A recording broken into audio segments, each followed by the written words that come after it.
Welcome all. प्रश्नावली 4.3 का 10वां सवाल देखिए। मैसूर और बेंगलोर के बीच के 132 किलोमीटर यात्रा करने में एक एक्सप्रेस रेलगाड़ी सवारी रेलगाड़ी से 1 घंटा समय कम लेती है। मध्य के स्टेशनों पर ठहरने का समय ध्यान में न लिया जाए।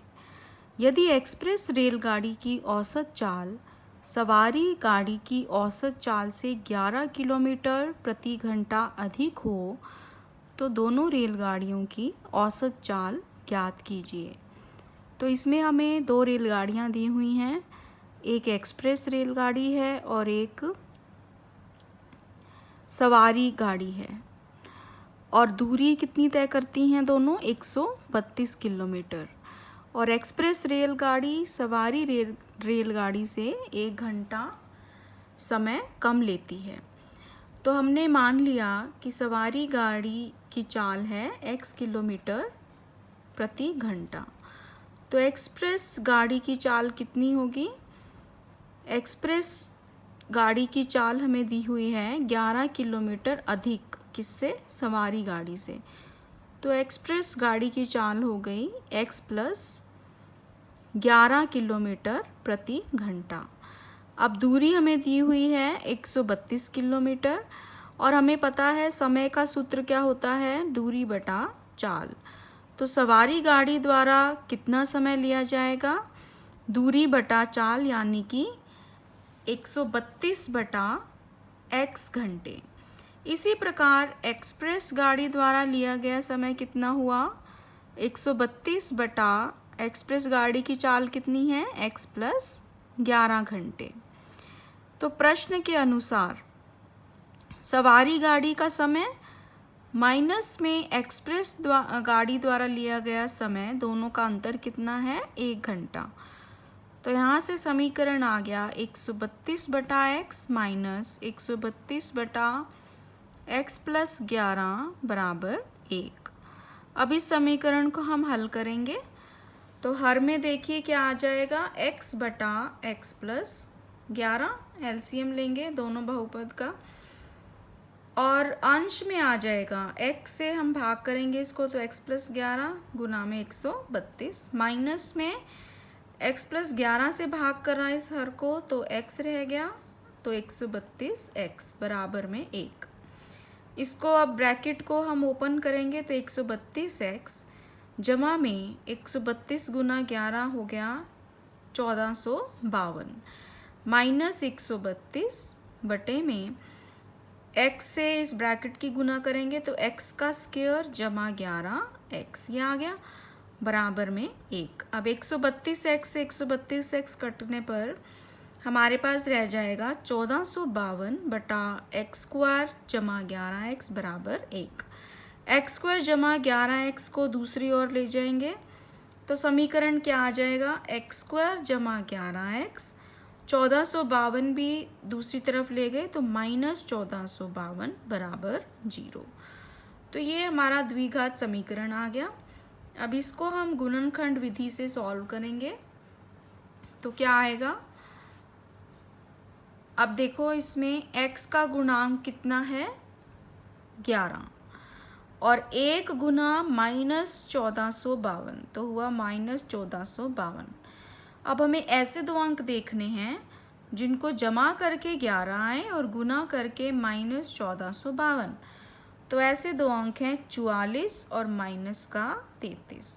अगर हम इन दोनों अंकों की गुना करें तो हमारे पास आएगा माइनस 1452, और यदि हम इन दोनों को जमा करें तो क्या आ जाएगा? 11। तो इस समीकरण को हम किस तरीके से लिखेंगे? एक्स स्क्वायर जमा 11x की जगह हम लिखेंगे 44x माइनस 33x माइनस 1452 बराबर 0।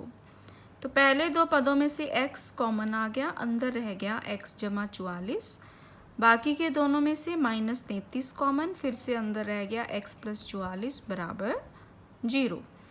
तो इसमें से गुणनखंड x प्लस 14 बाहर आ गया, अंदर रह गया गुणनखंड x माइनस 33 बराबर 0। तो इस बहुपद के दो गुणनखंड आ गए, x प्लस 44 और x माइनस 33। अब x प्लस 44 को 0 के बराबर रखेंगे तो x का मान आ जाएगा -44, और x माइनस 33 को 0 के बराबर रखेंगे तो x का मान आ जाएगा 33। अब हमें पता है कि चाल ऋणात्मक नहीं होती, तो इसलिए हम -44 नहीं ले सकते, तो x का मान कितना रह गया 33। और x हमने क्या माना था, सवारी गाड़ी की चाल, तो सवारी गाड़ी की चाल कितनी आ गई 33 किलोमीटर प्रति घंटा। और एक्सप्रेस गाड़ी की चाल कितनी है x प्लस 11 यानी कि 33 जमा 11, तो वो कितनी आ गई 44 किलोमीटर प्रति घंटा। तो इसके साथ ही हमारा 10वां सवाल समाप्त होता है। 11वां सवाल देखिए। 11वें सवाल में हमें दिया हुआ है 2 वर्गों के क्षेत्रफलों का योग 468 मीटर स्क्वायर है। यदि उनके परिमापों का अंतर 24 मीटर हो तो दोनों वर्गों की भुजाएं ज्ञात कीजिए। अब हमारे पास इसमें दो वर्ग हैं, उनके क्षेत्रफलों का योग हमें दिया हुआ है और उनके परिमापों का अंतर दिया हुआ है। इन दोनों कंडीशंस को यूज़ करके हमने दोनों वर्गों की भुजाएं निकालनी है। तो हमने मान लिया कि जो बड़ा वर्ग है उसकी भुजा है मान लो x मीटर और छोटे वर्ग की भुजा कितनी है y मीटर।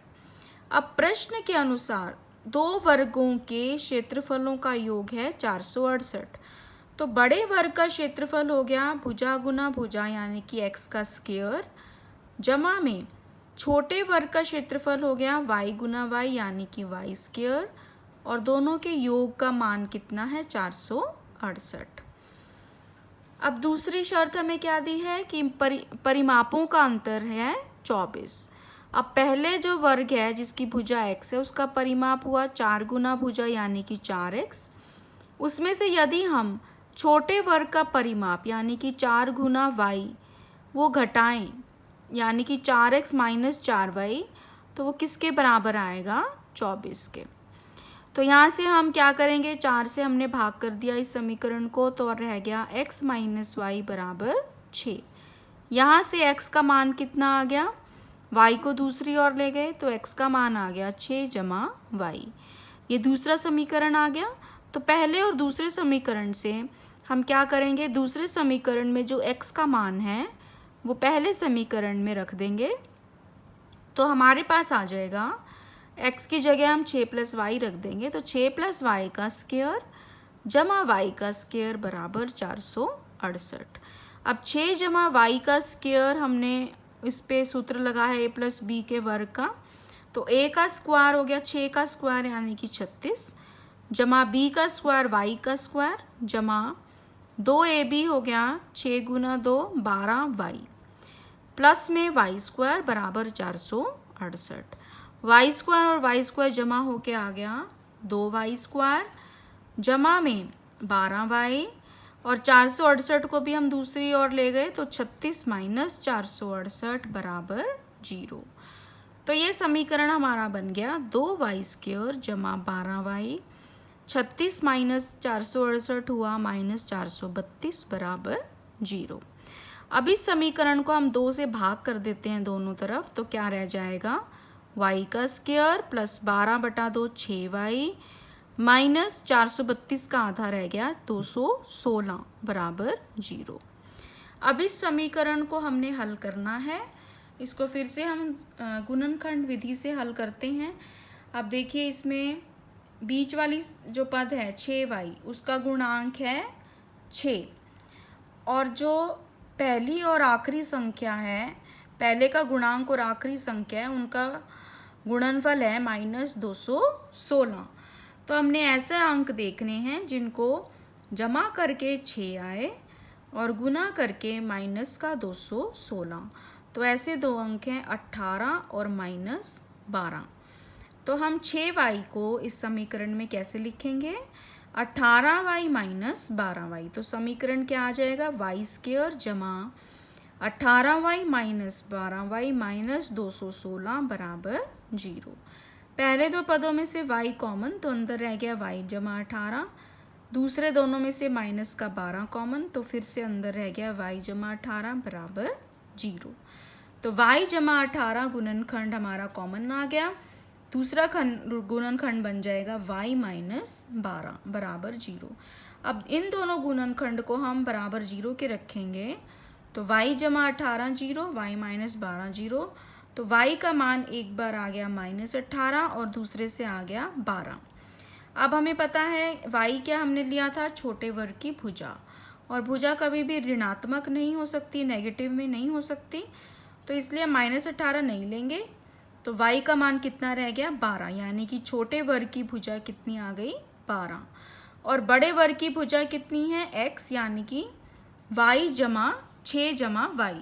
तो 6 जमा y का मान है 12, यानी कि 6 जमा 12 बराबर 18। तो बड़े वर्ग की भुजा कितनी आ गई 18 मीटर। तो ये हमारी दोनों भुजाएं उनका मान आ गया। इसी के साथ 11वां सवाल भी समाप्त होता है और प्रश्नावली 4.3 के सभी सवाल समाप्त होते हैं। अगर आपको ये वीडियो पसंद आए तो लाइक बटन पे शेयर करें और मेरा चैनल सब्सक्राइब करें आगे के वीडियोस देखने के लिए। धन्यवाद।